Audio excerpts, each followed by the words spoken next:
감사합니다. 또 불러주셔서 감사합니다.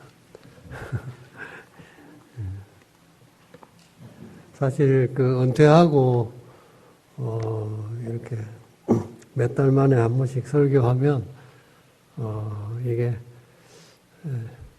늘 하던 게 아니니까 좀 긴장도 되고 또 이게 교회 덕이 돼야 될 텐데 덕이 안 되면 어떻게 되나 이런 생각도 있고 그래서 좀 조심스럽기도 하고 그렇습니다. 오늘 귀한 찬양 감사하고요. 또 우리 노 장로님께서 이렇게 지휘를 해주시니까 은혜롭고 좋습니다. 팬데믹도 거의 마무리되어 가는 것 같습니다. 그렇지만 우리 앞에는 여러 가지 아직도 해결되지 않은 많은 문제들이 있습니다. 우크라이나 전쟁도 이게 언제 끝날지 모르겠고 또 이런 여파로 해서 전 세계가 다 인플레이션으로 인해서 굉장히 고통받고 있습니다.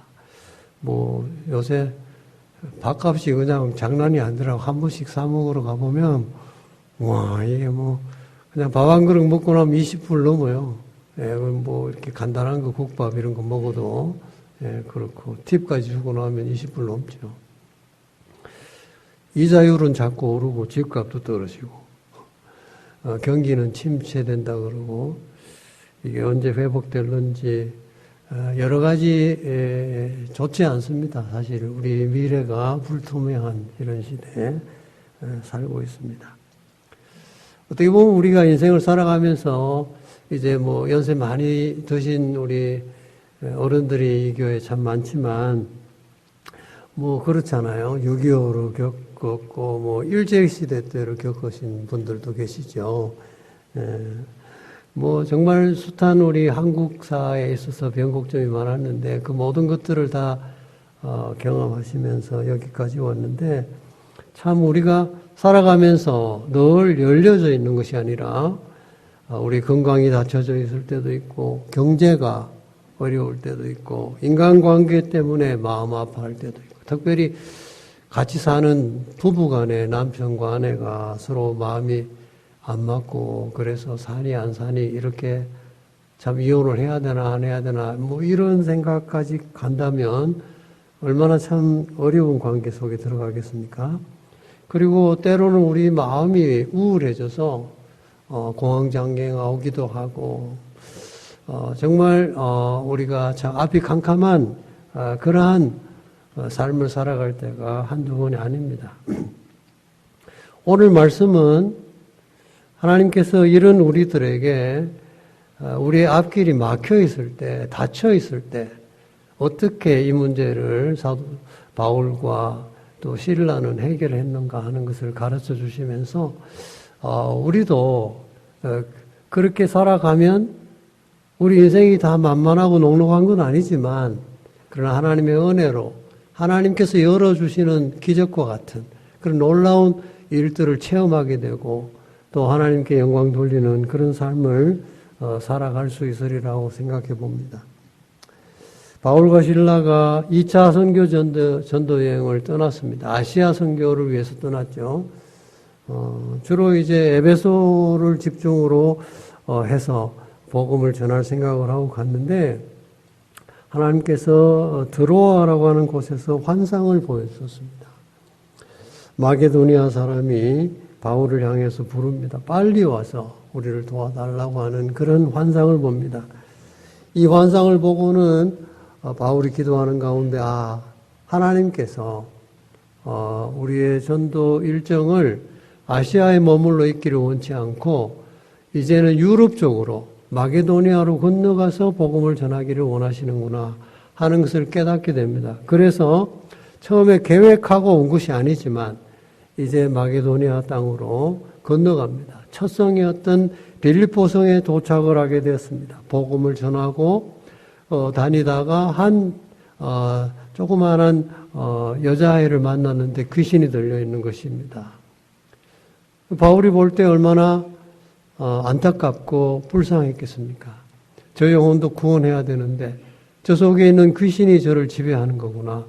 저 귀신을 통해서 주인은 또 돈벌이를 하고 이 아이를 놓아주지 않는구나 생각하니까 너무 마음이 안타까웠습니다. 그래서 그 아이 속에 있는 귀신을 쫓아내 줬습니다. 예수 그리스도 이름으로 명하노니 나가라고 했을 때 이 귀신은 나갈 수밖에 없었을 것입니다. 멀쩡해졌어요. 그러니까 이제 주인이 이 아이의 주인이 너무 화가 났어요. 돈벌이가 막힌 거죠. 이 아이를 통해서 돈을 많이 벌었는데 그게 안 되는 거죠. 그래서 고소를 했습니다. 이방인이 와가지고 왜 남은 땅에 와서 시키지도 않은 일을 해가지고 이렇게 내 경제적인 문제를 어렵게 만드느냐. 그래서 고소를 해서 잡혀갔습니다. 이방인이니까 좀 차별도 있죠. 그래서 많이 맞았어요. 맞고 뭐 원인도 모르고 물어보지도 않고 그냥 뭐 재판도 없이 그냥 때린 것 같아요. 무조건 맞은 거예요. 그러고는 이제 감방에 쳐넣었어요. 깊은 지옥에 갇혔습니다. 그의 마음속에 참 이런 억울한 일을 당하고 나면 참 답답하죠. 내가 복음을 전하기 위해서 이렇게 여행을 떠났고 또 하나님이 가라고 해서 이 빌립보 성에 왔는데 그리고 좋은 일을 했는데 왜 결과가 이렇게 됐냐. 먼저 바울의 마음에 가장 답답했던 일은 복음의 문이 맞췄다는 거예요. 이 바울은 뭐 자기 죽는 거 이런 거는 뭐 예수 믿고 나서는 크게 두려워하지 않았습니다. 자기 뭐 명예 이런 것도 중요하지 않았어요.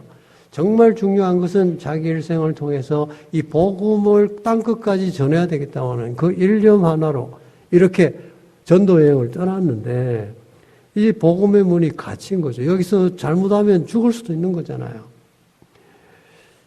정말 감옥의 문도 닫히고 주변의 모든 상황이 다 갇히고 나니까 자기 마음의 문도 닫힌 거죠. 그래서 한동안 뭐 너무 아프고 그러니까 기도도 못했던 것 같아요. 오늘 보면 한밤중이 되어서야 기도하기 시작했다 그랬습니다. 여러분 너무 고통스러우면요. 너무 큰 일을 당하고 나면 기도도 잘 안 나와요. 예. 뭐라고 기도해야 될지도 모르겠어요. 그런데 정신을 차리고 보니까 이제 우리가 기도할 때구나. 그래서 기도를 시작한 시점이 밤중쯤 됐다 그랬습니다. 바울은 속으로 이런 생각을 했을 것 같습니다. 왜 하나님이 나에게 이런 고통을 주실까? 여러분 고통을 당하면 누구나 이런 질문을 하게 됩니다. 예를 들면 뭐 다른 사람이 암이 걸렸다, 무슨 뭐 어려운 병에 걸렸다 그러면 우리가 가서 위로하죠. 수술 잘 될 겁니다. 괜찮을 겁니다. 그러지만 막상 자기가 말이죠. 암이 걸렸다. 그러면요. 이게 왜 하필이면 내한테? 왜 내게 이런 고통이 내게 왔는가? 이렇게 질문할 수밖에 없습니다. 또 바울은 내가 복음을 전하기 위해서 이렇게 왔는데 왜 이런 어려움을 당해야 하나? 이것이 그의 생각이었을 것입니다.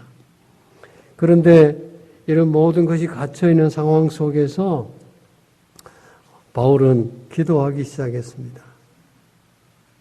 마음의 문이 닫혀 있을 때 불평하고 의심하고 좌절하고 실망하고 이런 마음의 생각을 가지고 있을 때 우리는 마음이 닫혔다. 그렇게 얘기할 수 있습니다. 인간관계에서도 마찬가지죠. 내가 생각지도 않았던 억울한 일을 당하고 내가 믿었던 사람에게 배신을 당하고 나면 내 마음속에 그 사람이 어때요? 미워지기 시작하잖아요. 이런 것들이 우리 마음속에 닫힌 마음이 되는 거죠. 그런데 하나님은 바울과 실라를 통해서 우리에게 어떻게 하면 이렇게 닫힌 마음과 상황들이 열려질 수 있을까 하는 것을 말씀해 주고 있습니다. 밤중쯤 되어 바울과 실라는 기도라고 하는 열쇠를 사용했습니다. 여러분이 기도할 때 우리가 하나님과 교통하는 거잖아요. 우리가 상황이 어려워지면 상황을 자꾸 바라보게 돼요. 상황을 묵상하게 되죠. 상황을 자꾸 묵상하면 어떻게 돼요? 상황이 크게 보입니다. 근심에 근심이 더 생기게 되죠. 꼬리에 꼬리를 물고 계속해서 그 상황이 더 악화일로로 가는 거예요. 그러다가 하나님 앞에 나와서 그 모든 문제를 하나님께 맡기고 기도하기 시작하면 그 상황이 작아 보여요. 왜요? 모든 것을 창조하신 하나님, 전능하신 하나님, 만물의 주인이신 그 크신 하나님을 만나게 되면, 그 하나님이 내 속에 쑥 들어오게 되면 내 속에 이제 그동안 그렇게 염려하고 근심하고 걱정되었던 그 모든 문제들이 작아져 보이는 거죠. 그래서 우리 마음속에 평안이 찾아오는 거죠. 마태복음 7장 7절에 보면 구하라 그러면 너에게 주실 것이요 찾으라 그러면 찾을 것이요 문을 두드리라 그리하면 너에게 열릴 것이니 이렇게 말씀하셨습니다. 하나님께서는 우리가 기도하면 닫힌 문들을 열어주시겠다고 약속해 주었습니다. 구소련 시대에 목사님 한 분이 계시는데 열심히 복음을 전했습니다. 근데 체포가 됐어요. 너 왜 예수 전하냐? 잡아갔어요. 그래서 14년을 때렸어요. 그래서 뭐 예수 전하다가 딴 잘못도 없는데 복음 전하는 죄 때문에 14년을 감옥에 살게 된 거예요. 그러니까 이 목사님도 바울처럼 답답했던 거죠. 왜 내가 복음을 전하다가 이렇게 감옥에 갇혀서 복음의 문이 닫히게 하십니까? 왜 이렇게 답답한 자리에 두십니까? 그렇게 기도하기 시작했습니다. 그때 그의 마음이 주님을 만나면서 서서히 열리기 시작했습니다. 그때 주님의 응답을 듣습니다. 바로 이곳에서 네가 복음을 전할 수 있느니라. 그전엔 주변에 뭐 누가 있는지 뭐 별 관심도 없었어요. 오직 자기 생각뿐이니까. 너무 억울하니까 내가 왜 여기 있다가 이렇게 14년을 썩어야 되냐. 그 후에 내가 나가서 복음을 전할 수 있다는 보장도 없지 않냐. 뭐 이런 생각으로 가득 찼던 거죠. 그러니까 주변에 누가 있는지 살펴볼 겨를도 없었던 거죠. 그런데 주님의 응답을 들으면서 주변을 돌아보기 시작했습니다. 옆에 보니까 사형수가 있어요. 그 사형수가 너무 불쌍한 거예요. 자기는 14년 있다 나가면 그만인데 이 사람은 지금 사형돼서 예수를 안 믿고 죽으면 지옥 갈 생각하니까 너무 그 영혼이 불쌍한 거죠. 그래서 간절히 그 사형수를 위해서 기도했습니다. 날마다 기도했습니다. 눈물로 기도했습니다. 하나님, 저 영혼을 불쌍히 여기시고 구원해 주세요. 그러니까 이 사형수가 가만 보니까 자기 뭐 친척들, 부모들도 자기를 버렸는데 듣도 보도 못한 사람이 하나 들어와가지고 자기가 불쌍하다 하면서 자기를 위해서 눈물을 흘리면서 간절히 기도를 하는데 마음의 문이 열리기 시작한 거예요. 그래서 그 바울의 얘기를 듣기 시작한 거죠. 말씀을 듣기 시작한 거죠. 하나님을 알게 된 거죠. 하나님을 믿고 영접하고 하나님의 자녀가 되었습니다. 그러니까 뭐 감방에 있는 다른 사람들은 자동으로 그냥 사형수 하나 그냥 들어오면 다른 사람은 그냥 들어오는 거예요. 다 예수 믿게 됐어요. 감방이 아주 뭐 싸던 감옥이 아주 따뜻한 감옥으로 바뀌어진 거죠. 그러니까 이제 수용소 당국에서 이 소문을 들었어요. 그를 초청했습니다. 목사님, 저 다른 흉악범이 있는 그 방에도 우리가 골치 아파 죽겠는데 좀 갈 수 있겠냐고. 뭐 못 갈 거 없다고 보내주면 가겠다고.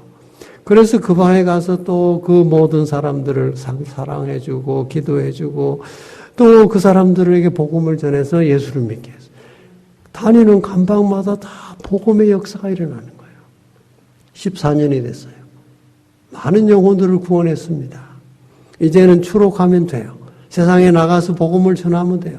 그런데 그 시간이 됐는데 이 목사님이 수용소 당국에 얘기하는 거예요. 저는 추록을 하지 않겠습니다.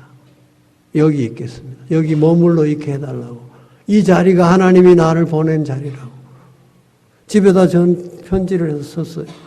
나는 여기가 하나님이 나를 보내신 곳으로 알고 여기서 선교하는 마음으로 복음을 전하다가 죽겠다고. 그는 기쁜 마음으로 거기에서 많은 영혼들을 주님 앞으로 인도하여 주셨습니다. 우리가 하나님께 기도할 때 하나님께서 우리 마음을 그렇게 움직여 주시는 거예요. 저도 교회 목회하다가 어려운 일을 당한 때가 있어요. 정말 억울하게 내가 했던 말도 아니고 내가 했던 일도 아니고 그냥 이렇게 막 뒤에서 돌아오는데 그게 참 어렵더라고요. 그래서 만나가지고 일일이 변명을 할까? 아니면 내가 정정을 시켜줄까? 아니면 교회 광고 시간에 내가 얘기를 좀 할까? 별별 생각이 다 들더라고요. 근데 하나님께서 제게 주시는 마음은 기도원에 가서 기도하라는 마음이었어요. 그래서 그 문제를 내려놓고 기도원을 찾아갔습니다.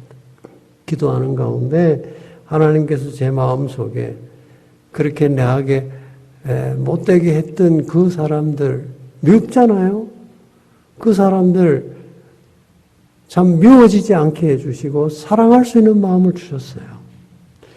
그리고 내려오니까 그 문제가 하나님께서 다 해결해 주신 거예요. 우리가 하나님께 나의 문제를 가지고 기도하면 하나님께서 우리 마음속에 찾아오셔서 내 마음에 평강을 주십니다. 빌립보서 4장 6절 7절에 보면 아무것도 염려하지 마라. 다만 모든 일에 기도와 간구로 너희 구할 감사함으로 하나님께 아뢰라. 그리하면 모든 지각에 뛰어난 하나님의 평강이 그리스도 예수 안에서 너희 마음과 생각을 지키시리라. 하나님께서 제가 예수 믿고 나서 제게 주신 가장 큰 축복 두 가지가 있는데 하나는 예수 믿고 구원받은 거예요. 또 하나는 평강을 주신 거예요. 돈도 좋고 건강도 좋고 다 좋은데 이 평강이 얼마나 큰 축복인지 몰라요. 기도하면 하나님께 우리의 문제를 내어놓고 맡기면 하나님께서 우리의 마음에 평강을 주신다는 거예요. 그러고 나면 내 마음이 기뻐요. 여러분 어떤 문제가 있어서 새벽 기도 나오시거나 이렇게 기도하는 시간을 정해놓고 기도할 때 처음에는 기도도 잘 안 나오죠. 그렇지만 계속해서 깊은 기도 속에 들어가고 또 내 마음 속에 주님을 향해서 더 가까이 나아가게 되고 또 그렇게 하나님께 나아가게 될 때 하나님께서 제게 은혜를 베풀어 주셔서 성령으로 역사하시기 시작하면 내 마음에 평강이 생기는데 그 평강이 생기면요 내 기도는 이미 하나님께서 들어주신 거예요. 내가 문제를 해결하려고 할 때는 복잡했어요. 어려웠어요. 힘들었어요. 그러나 하나님이 해결해 주시면요 정말 완전하게 해주시는 거예요. 한 걸음 더 나아가서 찬송이 바로 하나님의 열리는 은혜를 체험하게 하는 열쇠라고 오늘 본문을 말씀하고 있습니다. 어떻게 보면 찬송은 곡조가 있는 기도잖아요. 그 기도의 더 깊은 자리에 들어가게 되면 자연적으로 찬양이 나와요. 내 마음속에. 여러분 철학기도 같은 거 해보신 적 있죠? 해보면 막 처음에는 기도하다가 나중에는 자연스럽게 뭐가 나와요. 내 입에서 감사하는 마음이 생기고 감사하면서 그 다음엔 찬양이 막 나와요. 찬양이. 바울도 그랬던 것 같아요. 얼마나 맞았는지 정말 정신을 못 차릴 정도로 참 있다가, 그러고 이제 밤쯤 돼서 정신을 좀 차리고 기도를 하기 시작하는데 깊은 기도의 자리에 들어갈 때 감사하는 마음이 생기죠. 내가 주님의 남은 고난에 참여할 수 있다는 것 자체가 바울에겐 기쁨이었을 것입니다. 내가 이렇게 주님을 위해서 고난받을 수 있다는 것, 매를 받을 수 있다는 것, 이것이 영광입니다. 그렇게 기도하는 가운데 바울은 찬양이 나오기 시작했어요. 그때 어떤 일이 일어났습니까? 놀라운 일이 일어났습니다. 감옥문이 열리고 간수가 주님 앞으로 돌아와서 구원 얻는 역사가 일어나게 되는 거예요. 마틴 루트가 종교개혁을 일으켰던 사람이잖아요. 이분은 참 가난했어요. 광부의 아들로 태어났는데 어릴 때 공부를 할 수 있는 여건이 안 됐어요. 옛날에 보면 우리 한국에도 저 산골짜기에 이렇게 광부의 아들로 또 이렇게 농부의 아들로 태어난 사람들 중에 애는 많이 있고 7명, 8명 나는데 그 뭐 학교 보낼 수 없는 형편이 돼서 학교를 못 가신 분들이 꽤 많더라고요. 옛날에 보니까. 예. 마틴 루트가 그런 사람이었어요. 그런데 그의 마음속에 신앙이 있었어요. 하나님의 사랑에 대한 확신이 있었어요. 내 미래는 하나님께서 책임져 주실 줄로 믿었어요. 그래서 늘 이런 노래를 하고 다녔습니다. 가난 저 너머에 하나님 준비하신 찬란한 미래가 있다네. 얼마나 멋진 노래입니까? 이 노래를 부르고 다닌 하루는 어느 신사 양반이 지나가다가 생긴 건 남뚱한 옷을 입고 뭐 얼굴도 꾀재재하고 그런데 아주 눈은 반짝반짝하고 그런데 노래 가사가 기가 막히잖아요. 가난 저편에 찬란한 미래가 있다네. 희망이 있는 노래잖아요. 그래서 이 신사 양반이 마틴 루트를 자기 집에 데려다가 교육을 시켰어요. 훌륭하게 성장하도록 도왔습니다. 그가 위대한 종교개혁을 일으킨 마틴 루트가 되었습니다. 내 마음의 상황이 어떤 상황입니까? 지금 내 삶의 자리가 어떤 자리에 있습니까? 지륵 같은 밤이라 해도 우리가 주님 앞에 나와서 찬양하면 하나님께서는 그 찬양을 들으시고 우리의 닫힌 문을 열어주시는 것입니다. 시편 22편 3절에 보면 이스라엘의 찬송 중에 거하시니여 주는 거룩하시니이다. 하나님은 어떤 분이시라고요? 우리들의 찬송 중에 거하신다는 거예요. 그래서 성가대가 참 중요한 거예요.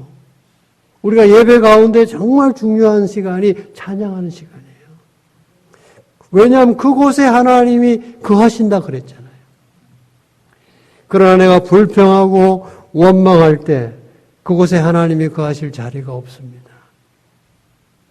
내가 하나님 앞에 기도하고 감사하고 찬송을 드릴 때 그 현장 속에 우리 하나님의 영광이 함께할 것입니다. 하나님께서 나의 닫힌 모든 문들을 열어주시게 될 것입니다. 기도와 찬송은 바울과 실라의 마음을 열었습니다. 그리고 그 모든 기도와 찬송은 상달되었습니다. 하늘의 문이 열렸습니다. 감옥의 문이 열렸습니다. 그리고 복음의 문이 열렸습니다. 하나님이 일하실 때가 언제인지 아세요? 우리가 기도하고 감사하고 찬양할 때 하나님이 우리 가운데 일하신다. 여러분 불평하면 절대로 하나님은 일 안 하세요. 의심하는 자에게 하나님은 일하지 않아요. 예수님께서 오셔서 많은 병자들을 고쳤잖아요. 그럴 때마다 그들에게 물었어요. 확인한 게 있어요. 뭐냐 하면 믿음이에요. 내가 너를 고쳐줄 줄 믿느냐?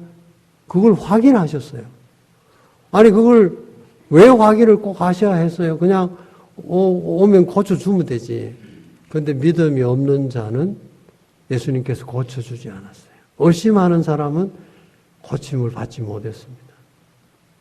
우리가 주님 앞에 나와서 우리의 상황이 어떠하든 간에 닫힌 문들을 주님 앞에 내어놓고 기도할 때, 찬양할 때 하나님이 일하시고 그 모든 문을 열어주신다고 약속해 주시는 것입니다. 그래서 이 빌립보 교회가 아주 든든하게 서가게 됩니다. 사실 빌립보 교회는 루디아를 통해서 세워지죠. 그런데 바울이 이 간수를 복음을 전하면서 그 온 가족이 다 예수를 믿었다고 오늘 본문을 말씀하고 있습니다. 온 가족이 다 세례를 받았다고 얘기하고 있습니다.